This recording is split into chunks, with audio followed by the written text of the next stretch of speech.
تکن مع الکافرین قال سآوی إلى جبل يعصمني من الماء قال لا عاصم اليوم من أمر الله إلا من رحم وحال بينهما الموج فكان من المغرقين۔ ترجمہ: اور وہ کشتی انہیں پہاڑ جیسی موجوں کے درمیان لے کر چل رہی تھی،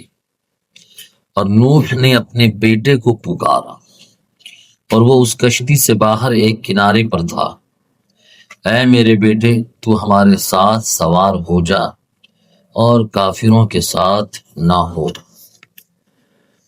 بیٹے نے کہا، میں ابھی کسی پہاڑ کی پناہ لے لیتا ہوں، وہ مجھے پانی سے بچا لے گا۔ نوح نے فرمایا، آج اللہ کے عذاب سے کوئی بچانے والا نہیں مگر وہی بچے گا جس پر وہ رحم فرما دے۔ اور ان کے درمیان میں لہر حائل ہو گئی تو وہ بھی غرق کیے جانے والوں میں سے ہو گیا۔ وَهِيَ تَجْرِي بِهِمْ فِي مَوْجٍ كَالْجِبَالِ، اور وہ کشتی انہیں پہاڑ جیسی موجوں کے درمیان لے کر چل رہی تھی۔ حضرت نوح علیہ السلام اپنے اصحاب سے فرمایا، ارکبوا فیہا بسم اللہ مجریہا ومرساہا، فرمایا کہ اس میں سوار ہو جاؤ، اس کا چلنا اور ٹھہرنا اللہ ہی کے نام پر ہے۔ حضرت نوح علیہ السلام اپنے اصحاب کے ساتھ، اور اللہ نے جن کے متعلق قرآن نازل فرمایا کہ ان کو سوار کر لو کشتی پر، آپ نے سوار فرما لیا۔ عذاب آیا، وہ عذاب جو آیا تو عذاب کیسا ہوا؟ آسمان سے بھی پانی برس رہا ہے اور زمین بھی پانی ابل رہی تھی۔ 40 دن 40 رات تک موسلا دھار بارش ہوتی رہی، ایک لمحے کے لیے بارش نہیں ہوئی۔ زمین، پورا علاقہ سب جل تھل ہو گیا، اوپر سے بھی بارش ہے، نیچے سے بھی زمین بھی اپنے پانی کو باہر پھینک رہی ہے۔ اب پانی اتنا زیادہ بڑھ گیا کہ جو پہاڑ تھے اس علاقے میں، پہاڑ وغیرہ سب پورا پہاڑ وغیرہ سب، اور یہ تو بارش ہوتی رہی، 40 دن رات تک بارش برستی رہی۔ ان سب کے علاوہ اتنی شدت سے آندھی چل رہی تھی، آندھی اتنی شدت سے چل رہی تھی کہ پانی کی جو لہریں جو اٹھ رہی تھی وہ پہاڑ کے مانند اٹھ رہی تھی پانی کی۔ وَهِيَ تَجْرِي بِهِمْ فِي مَوْجٍ كَالْجِبَالِ، اور وہ کشتی انہیں پہاڑ جیسی موجوں کے درمیان لے کر چل، اور وہ پانی کی جو موجیں جو اٹھ رہی تھی وہ پہاڑ جیسی موجیں، 40 دن اور رات تک اسی طرح بارش ہوتی رہی۔ حضرت نوح علیہ السلام کا بیٹا کنعان منافق تھا، علماء نے فرمایا کہ منافق تھا، یہ ظاہر میں اپنے آپ کو ایمان ظاہر کرتا تھا لیکن اندر سے کافر تھا، لیکن طوفان کے وقت اس کا کفر ظاہر ہو گیا، اندر سے جو کافر تھا اس کا کفر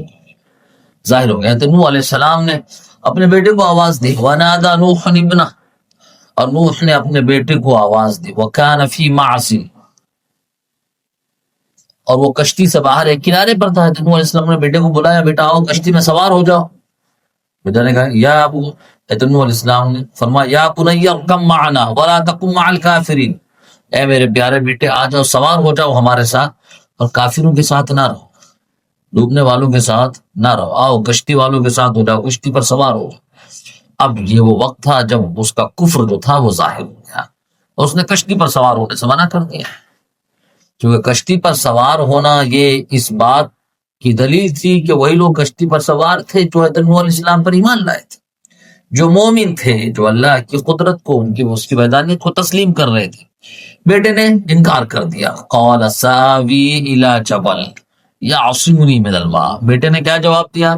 بجائے اس کے کہ وہ کشتی پر سوار ہوتا، بیٹے نے جواب دیا مجھے ضرورت نہیں ہے کشتی پر سوار ہو، ساوی الی جبل یعصمنی من الماء، میں پہاڑ پہ چڑھ جاؤں گا، پہاڑ مجھے بچا لے، ساوی الی جبل یعصمنی من الماء، میں پہاڑ کی پناہ لے لیتا ہوں اور وہ پہاڑ مجھے پانی سے بچا دے گا۔ حضرت نوح علیہ السلام نے فرمایا لا عاصم اليوم من امر اللہ الا من رحم، یہ پہاڑ بھی نہیں بچانے والا، لا عاصم اليوم من امر اللہ، الا من رحم، آپ نے فرمایا کہ آج اللہ کے عذاب سے کوئی بچانے والا نہیں مگر وہ جس پر اللہ کا رحم ہو جائے، جس پر اللہ کا کرم ہو، اللہ کی مہربانی ہو، اللہ کا فضل ہو، بس وہی اس طوفان سے، اس عذاب سے بچنے والا، یہ پہاڑ وہاڑ بچانے والا نہیں ہے۔ ابھی باپ بیٹے میں یہی گفتگو ہو ہی رہی تھی، باپ ہے بیٹے کو سمجھا رہے ہیں بیٹا آ جاؤ کشتی پہ سوار ہو جاؤ، لیکن بیٹا ایک ضد پہ اڑا ہوا ہے، کشتی پہ سوار نہیں ہو رہا۔ باپ بیٹے کے درمیان گفتگو چل ہی رہی تھی، وحال بینہم الموج فکان من المغرقین، کہ باپ اور بیٹے دونوں کے درمیان موج حائل ہو گئی، فکان من المغرقین، تو بیٹا حضرت نوح علیہ السلام کا بیٹا کنعان وہ بھی غرق ہو گیا، وہ بھی ڈوب گیا۔ اب یہاں پر اس واقعہ سے ہمیں اور آپ کو بہت بڑا درس جو ملتا ہے کہ کنعان بن نوح، یہ حضرت نوح علیہ السلام کو خاندانی شرافت، اتنی عظیم شرافت سے حاصل کی، خاندان نبوت کا فرد تھا، لیکن کافروں کی صحبت میں تھا، کافروں کی صحبت میں رہا، اور کافروں کی صحبت نے، بروں کی صحبت نے، غلط لوگوں کی صحبت نے اسے اس قدر متاثر کیا، اس قدر متاثر کیا کہ نبی کا بیٹا ہونے کے بعد بھی وہ اللہ ایمان کی دولت سے محروم رہا، اور دنیا میں تباہ و برباد ہوا۔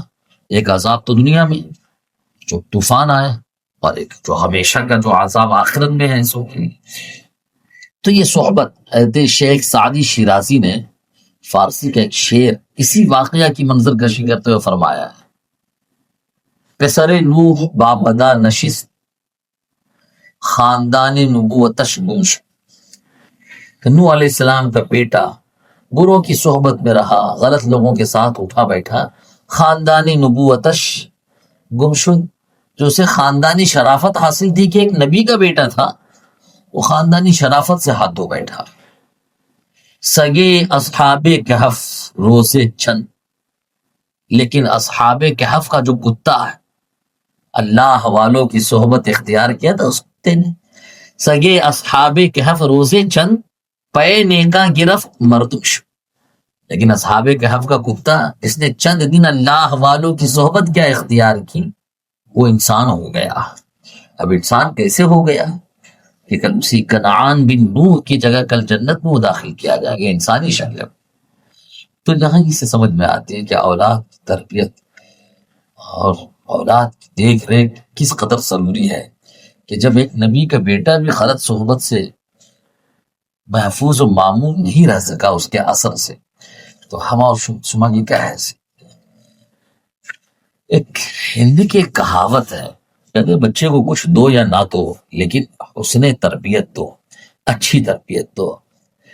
دینی تعلیم دو، دینی ماحول فراہم، باقی اسے ہر چیز میسر ہو جائے گی۔ وہ